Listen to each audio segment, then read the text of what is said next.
Hey everybody, it's Mr. Caudill. Hope you're doing well. I'm doing okay. This is where it starts to get fun. All this inheritance stuff. You have no reason to believe me when I say this, but this is going to be the shortest video. Well, maybe the book doesn't believe me. Shortest video that I'm going to show to you, or a lecture video that I'm giving to you in the semester, because it only has to do with one column, one page, and then one column. That's it. 14.2. That's all we're doing.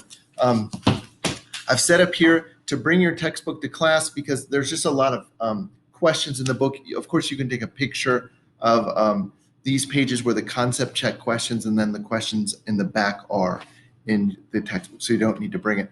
But let's get to some fun stuff. Let's start with a movie.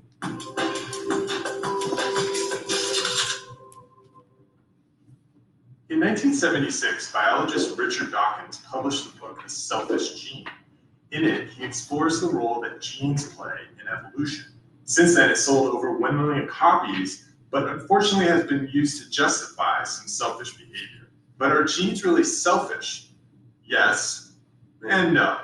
Genes, as you might recall, are chunks of DNA that encode for proteins. Proteins are the basic building blocks of life. Proteins acting in concert manifest as traits, and traits can be anything from eye color to a certain behavior. If a trait helps an organism survive and produce offspring, the gene for that trait gets passed on.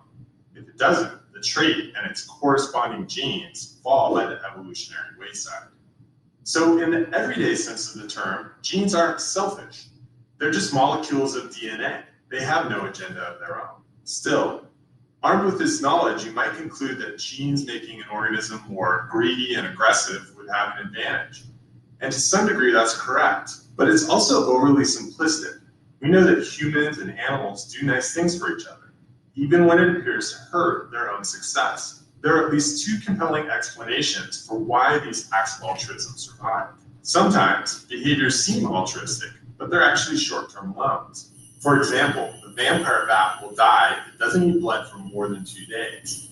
It lives in large groups, and if one bat goes hungry, another one will step up and regurgitate some of its meal.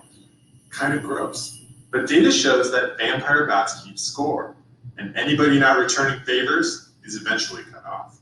This behavior is called reciprocal altruism. How it evolved is still a bit of a mystery. After all, some bat had to be the first blood donor, with no guarantee of being repaid. Then there's kin selection, which is basically doing something nice for a family member because you share some of the same genes. Bees, among other insects, provide the clearest example. Worker bees are all female, sterile, and due to a strange fact about honeybee mating, share 75% of the same genetic information. If they were to have their own offspring, they'd only share 50%. Therefore, it's in the interest of their genes not to have baby bees and help the queen produce more sisters. So as you can see, even though genes are in it for themselves, they have more tricks up their sleeve than just being selfish. For Scientific American's Instant Egghead, I'm Eric Olson. And I'm Tim. How about some regurgitated cow blood from the digestive tract of a bat? Wouldn't that be awesome? Hey, I put in this up here because in 2018, world leaders agreed to a rule book to keep the Paris Agreement alive. You know what the Paris Agreement was? Excuse me. I'm so excited to talk. The Paris Agreement was this agreement that we had, like the Kyoto Agreement from Japan 10 years earlier, to reduce carbon dioxide emissions on this planet. And by golly, I hope that when you're watching this, something is happening positively about our environment. I really am. I'm hopeful. I believe in technology. I believe in young people. I just believe. So let's talk about Mendelian genetics, because at the end of the chapter over here, later, we're about to not talk about Mendelian genetics any longer. So we're going to do a couple of problems here first. So if you ever see a question like this, you don't even need to go through the data in terms of trying to figure it all out. If you see two characteristics, that is probably indicative of a dihybrid cross. It looks like body color and wing shape. And if you don't see a 9:3 to 3:1 ratio, then what is the most likely reasoning behind that? Let's look at D. It says genes for the two traits are located close together on the same chromosome and crossing over occurred between the two gene loci. Probably they were linked, maybe. I'm going to have you press pause and try to answer this question, please.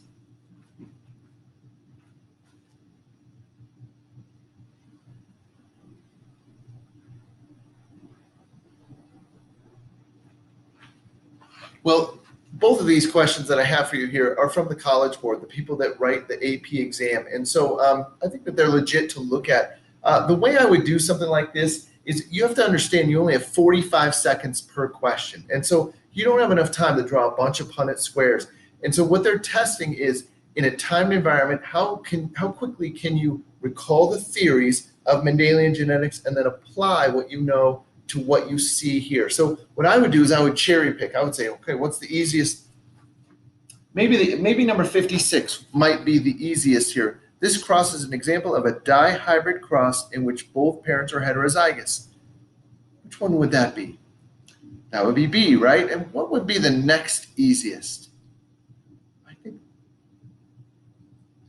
maybe 55. All offspring from this cross are expected to exhibit both dominant traits. So that would be C, and because you could go across there from left to right, and you can say, okay, dominant, dominant, dominant, dominant. You don't even need to know what T and R stand for, other than whether they're capital or lowercase. Okay, out of the two that are left, which one do you think would be the easiest? And you've already crossed off, B and C as options. Probably 53 would be easiest. I'm going to say that comes from letter D. And then you have, what do you have left? You have A and E left. And probably it's not going to be A, so by the process of elimination, 54 should be E. That's the way I would do this. And that's it. Then I would move on. You only have 3 minutes, 4 times 45 seconds here to get this done, and then you're moving on. So I want you to work on speed, not precision, but speed and elimination and scrapping your way through these problems. Well, let's get to 14.2, Mendel and the gene idea. The reading guide is pretty small for this chapter, and it's also pretty small for chapter 15. So make sure you understand this stuff, and then ask for help if you need to. The reason why this is small is probably because we're going to do a lot of problems at the end of it. But as far as a lot of the theory, there's not much here and even less in chapter 15. There's where the answers are for the questions that are in the back of the chapter. Remember to look at the tips for genetics problems if you need to, and then go here. But we're going to do a couple of concept check questions that you're going to have due at the end of this unit. We'll do a couple of them right now together. So this is number 10 in the reading guide, and it's concept check questions 14.1 on page 274 in the 10th edition.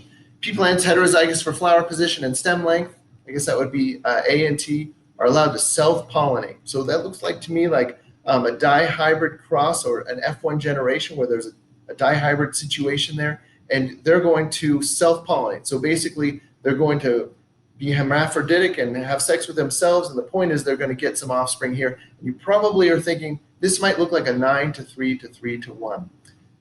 400 of the resulting seeds are planted. Draw a Punnett square for the cross, and how many offspring would be predicted to have terminal flowers and be dwarf? So terminal flowers. I'm going to tell you that terminal flowers are recessive. They don't tell you that here, and meaning terminal means at the end of the branch, essentially, and then dwarf is going to be recessive to tall. So that would be little a's and little t's. And then if you think about the Punnett square here, this might be what you create. But if this was a test situation, you wouldn't have the time to build this whole thing. And besides, you wouldn't want to. Because remember, it's only asking about terminal and dwarf. And that requires a little letter, and then a little letter. So the only one that does that is the bottom right corner. We know that that's 1/16 or 6.25% of the options here. So if you multiply that times 400, you get 25. So the answer is 25. 25 plants will be terminal flowers and dwarf. Let's go to the next one. List the different gametes that could be made by pea plant heterozygous for seed color. So list of gametes. So remember, these are the genes that exist in a plant, and then it's going to make a sex cell like a sperm or an egg. And the question is, what are the different combinations of these gametes? How would you do that? How large of a Punnett square would you need to predict the offspring of a self-pollination of this trihybrid? Well, the way I would do this is I would do that smile and eyebrow method and so on. And you can see that here. I just did this and took a picture of it. You can see on the left side there of that potential Punnett square, all of those different gene combinations. Remember, you need like a big Y with each of the R's and each of the I's. And anyway, just go through this and check that out. But the point is, when answering this question, is that you then have 8 different combinations for the egg as far as these 3 genes are concerned, and then you have another 8 across the top. So that would be an unwieldy Punnett square of 64. So I want you to wrap your head around this. Imagine the Punnett square that exists for humans. So if we have 20,000 genes, imagine a Punnett square where there's, I can't even tell you how many are on the y-axis and then on the x-axis, because if, I guess I could, because if this is 2 to the 3rd, that would be 2 to the 20,000th different options on each axis, and then you can imagine how big that Punnett square would be. That's why you never get 2 people from the same parents that are exactly the same, because you can see all this mixing and matching of these genes that can occur in the creation of the sperm and the egg of the parents, and then you get this offspring that's never been created before, that's different than their siblings. I think it's pretty cool. Okay, here's 14.2. The laws of probability govern the laws of segregation and independent assortment. So these are Mendel's 2 laws, and we got to use math. Probability here. The AP people love math. Remember, this is the AP Biology equations and formula sheet that you're going to have on the AP exam, and I will give you all these formulas on any test that we have in this class where you need to use these things. You can have the formula, but you need to know how to use it. If we go kind of midway down on the left side, there's the laws of probability. We're going to go over those right now. You can see that the 2 differences here are, if you go across the top line, it's or A or B, and then it's a plus. And then the bottom line is A and B, then it's a multiplication sign. So just look, those are your kind of look-fors in the next few minutes here. Well, the idea is this. So if you have a dad up here, and we'll just use our simplest example, dad has a 1/2 chance of putting a big B in a sperm and 1/2 chance of putting a little b in the sperm. I mean, does that make sense? And then mom has a 1/2 chance, she's heterozygous also, of putting a big B in an egg, and a 1/2 chance of putting a little b in the egg. And so the idea is that if you have a 1/2 chance that this thing is going to be in the sperm and this thing is going to be an egg, in order to get this, then it's this times this, and so that makes sense because it's 1/4. 1/4 of the options here will be little b, little b. So you have 1/4 probability from these 2 allele combinations in the parents of getting a little b and a little b together in the offspring. The alleles of one gene segregate into gametes independently of another one's, as long as they're not linked. Okay, we've already established that. And calculating the chances for various genotypes. Each character is considered separately, then the individual probabilities are either multiplied or in some cases they're added. So we're going to watch a movie here. It's like 7 minutes long from Mr. Anderson. Get out a blank piece of paper because you're going to have to do these. And I recommend lazy genius boys not to do this in your head, because I've seen a lot of people make errors on this, and it's so simple once you learn how to do it that you shouldn't be making errors. Here they are. Hi, it's Mr. Anderson. Today I'm going to be talking about multiplication and addition. You might think that's a little simple for what I usually talk about, but I'm going to talk about how we can apply multiplication and addition to genetics. And unlike in math, I'm going to start with multiplication because it's actually easier that way. Multiplication is going to occur in genetics if we ever have independent events that are going to occur in sequence. Another way to tip yourself off to that is if in the question it's saying the word and. So let me give you an example of that. What are the odds of flipping a coin 5 times and getting tails on every flip? Well, you can use the rule of multiplication to figure that out. So what are the odds of getting a tails on 1 flip of the coin? That's just 1 and 2. So all you do is you multiply all the probabilities out. 2, and that's going to be 1 in 4, 8, 16. So that's a 1 in 32 probability of flipping the coin 5 times in a row and getting tails every time. Same thing would be true if we were to say you're going to have 5 kids. What are the odds of all of them being boys? It's just multiplying the probability of each of those events because they have to occur in a specific sequence. So let me show you how we could apply that to a couple math and then genetic problems. And so you may want to, as you watch the video, pause the video after I present the questions, try to work them on your own, and then I'll go over the right answers. So here's the first two. Number 1, rolling snake eyes on 2 pair of dice. So how do we do that? Well, there are 6 sides to a dice. A 1 is going to occur on 1 out of every 6 of those sides. And so it's a 1 in 6 probability of rolling that 1 on 1 dice times a 1 in 6 probability on the other dice. And so the right answer would be 1 in 36. So it's going to be rare that you get snake eyes, roughly 3% of the time, less than 3% of the time. Let's go to the next one. What are the odds of picking a 3 out of the deck, returning it to the deck, and then picking a king out of the deck? How do you solve this one? Well, you have to look at each of those different events because they're happening independently of one another. What are the odds of picking a 3 out of the deck? Well, there are 4 3s in a deck of normal playing cards. There are 52. And so to save myself a little bit of time, I'm going to reduce that. So that's 1 in 13 probability of picking out a 3. Since you're returning it to the deck, there are going to be 52 cards again. So the odds of getting a king out of the deck are also going to be 1 in 13. And so the odds of doing both of those in succession is going to be 1 in 169. So it's going to be really, really rare. Okay, so that's math. Now let's apply it to genetics. Let's apply it to the work of Mendel. So in this first problem, in a cross between pea plants that are heterozygous, so they're hybrid for a purple flower, what's the probability that the offspring will be homozygous recessive? Okay, so how do we do that? Well, we first write each of the parents, so big P, little p, crossed with big P, little p. So what are the odds that this parent over here, since we're looking for a homozygous recessive, to build that, we have to get a little p, little p. So what are the odds that this parent is going to contribute that little p? Well, that's a 1 in 2 probability. What are the odds that this other parent is also going to give a little p? Well, that's a 1 in 2. And in order to get that homozygous recessive, we have to have both those occurring. So we simply multiply those, or that's going to be a 1 in 4 probability. Now you might think to yourself, this is easy, I could do this with a simple Punnett square. But the next problem is going to show you how important it is to learn to do multiplication. So here's question 1, or question 2.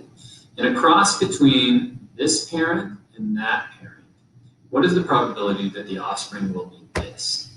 Okay, lazy genius boy, press pause, do it in your head. Or not. Everyone else press pause, please. Try this on your own on a blank piece of paper and I will do it up here.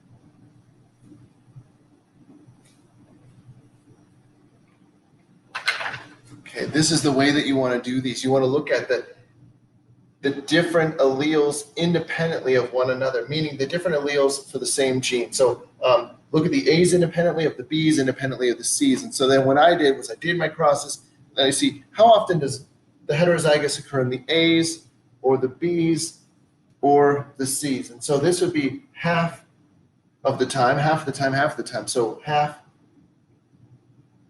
times half times half, so that would be 1/8. We'll see if I did it correct. This is a question that I love to ask on my test, and the AP biology folks love to ask as well. Because when you see a question like this, some people will just shut it down because they see it's a tri-hybrid cross. They're imagining like an 8x8 Punnett square, impossible to solve. And so if you use the rule of multiplication, it's actually really simple. And so all you do is work a letter at a time. So what I'm going to do is I'm going to concentrate on the A's, these two. So these parents, what are the odds that I'm going to get that offspring? And so I could just do this in my head. I know this is a 1 in 2 probability. Don't do it in your You head. can do that. Do a little Punnett square. So this would be one parent. This would be the other parent. It's going to be a big A. You'll see this in a time situation on our tests. So the odds of getting a big A, little a is going to be a 2 and a 4 or a 1 in 2 probability. Now let's just work on the B's. So with that parent and that parent, what are the odds that we're going to get this? Well, this one's always going to give a big B. This one will give a big B half the time and a little b half the time. So the odds of getting that are also going to be 1 in 2. What are the odds of getting a big C, big C? Well, same thing. This one will always give a big C. Do a Punnett square if you're confused. This one will give a big C half the time, a little c half the time. So that's also a 1 in 2 probability. So what are the odds of me getting this from those two parents? I just multiply those because all 3 of those have to happen. And so there's a 1 in 8 probability that you're going to get an offspring that looks like that. And so that's a solvable problem. So you should practice a few of these, but it's a good way to understand what you could get for answers and not having to build some kind of unwieldy Punnett square. Next, let's go to addition. The rule of addition occurs, the tip-off is going to be if you see the word or in the question. But it occurs when we have mutually exclusive events, so 2 things that could go either way. So again, let me give you an example of that. Let's say I flip the coin again. What are the odds that I'm going to get either a heads or a tails? Well, how do you solve that? That seems, you could just answer it just thinking about the question, but what are the odds I'll get a heads? It's a 1 in 2. What are the odds that I'll get a tail? Or 1 in 2. And so when I say, what are the odds of getting a heads or a tail? So you can build it in 2 different ways. And so we're going to simply add those up. So it's a 1 in 1 probability, or a probability of 1, or 100% of the time, you're either going to get a heads or a tails. So that's kind of when we use addition. Let's do a couple of math problems to kind of sort that out. Number 1, what are the odds of rolling a 2 or a 5 on a 6-sided die? So again, you may want to pause the video, try this one out. What's the odds of rolling a 2 or a 5 on a 6-sided dice? Well, the odds of rolling a 2 are 1 in 6. Odds of rolling a 5 are 1 in 6. And so we simply add those together. So that is a 2 in 6 or a 1 in 3 probability of getting a 2 or a 5. Let's go to the next one, which is a little bit harder. What's the odds of picking a 5 or a heart out of a deck of playing cards? So again, we're going to be using the rule of addition. Let's start on the 5. So how many 5s are in the deck? 4. So there's 4 out of 52 probability of picking a 5. What are the odds of picking a heart? Well, there are 13 hearts in the deck. And so you may be tempted to just add 13 to it. But we've already eliminated one of those hearts because we chose the 5 of hearts. And so that's going to be 12 out of 52 since we eliminated that. And so that's going to be a 16 out of 52, which reduces to 8 out of 26 or 4 out of 13 probability. If you pick a card out of the deck, it's either going to be a 5 or a heart. Okay, so that's math. Now let's apply it to science. Let's apply it specifically to genetics. So in this question, in a cross between pea plants that are heterozygous for purple, so we're going to have the same parents here, what are the odds that the offspring is going to be heterozygous? So what are the odds? What we're looking for is an individual that is this for an offspring. Okay, so how do we do that? Well, let's first of all build it one way. So we could get, this one could give the big P, and this one could give the little p. So that's a 1/2 probability, 1/2 probability of that, and so that is a 1 in 4 probability to build it this way. But this one over here could give its little p, and this one could give its big P, and so that would be another way we could build it. So it goes over here. Do a Punnett What are the square. odds of that? Well, that's also going to be a 1 in 4 because there's a half on this and a half on that. And so the question is saying, what is the probability of being heterozygous? Since we can build it in 2 ways, they're going to add those up. And so there's a 1/2 probability. And so when you look at a Punnett square visually shows you that. But if you use the rules of addition, then you don't have to do a lot of work. So let's do the last one. So this is the final question. If you can answer this one, you're accurately using the rule of multiplication and the rule of addition. So in this one, we're crossing this parent. They're heterozygous for everything with this parent. What are the odds that we would either get this or that? Okay, so this is, we're going to have to apply it. Okay, so press pause. Try this on your own, please.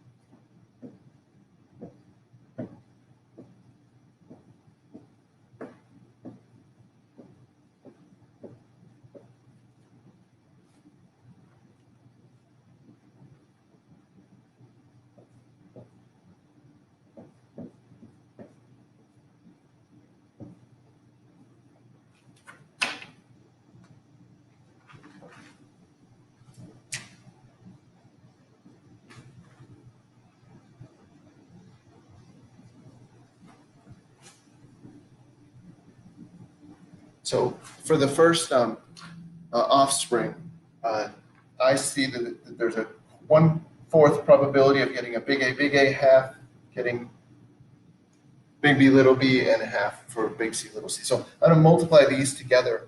So that would be 1/16, right? So that gives you 1/16. And then let's do it for the second organism. I'll use a different color. Big A is 1/4, half, half. So it's actually also 1/16. So then, if you recall, you have to add these two things together. So that's 2/16 or 1/8. So let's see what he comes up with. So let's start with the A's. So if we go with the A's, what are the odds with that parent and that parent that we're going to have this? Well, that'd be a 1 in 4 probability. Since I'm looking at the A's, let me go to the next A. It's going to be a 1 in 4 probability over here. Let's look at this B with this parent and that parent. What are the odds that we're going to have that? Well, that would be a 1 in 2 probability over here. And over here, that's also going to be a 1 in 2 probability. Now let's look at the C. So that parent and that parent. What are the odds that we're going to get that? Well, that is a 1 in 2 probability on that one. And over here, it's going to be a 1 in 2 probability as well. And so what are the odds that we're going to have both of those? Well, this one is going to be, just checking again, make sure I have that all right. Yeah, looks good. So we're going to multiply these all up. So that's a 4 times, so that's an 8 times 16. So 1 in 16. Odds over here, we're going to add that up because we got the or in there. So that's going to be a 1 in 16 there. So it's going to be a 2 in 16 or a 1 in 8 probability. And so again, if you can apply the rules of multiplication, if you can apply the rules of addition to genetics, it's going to make your life a lot easier. And I hope that's helpful. Okay, I think it was helpful. So let's keep going.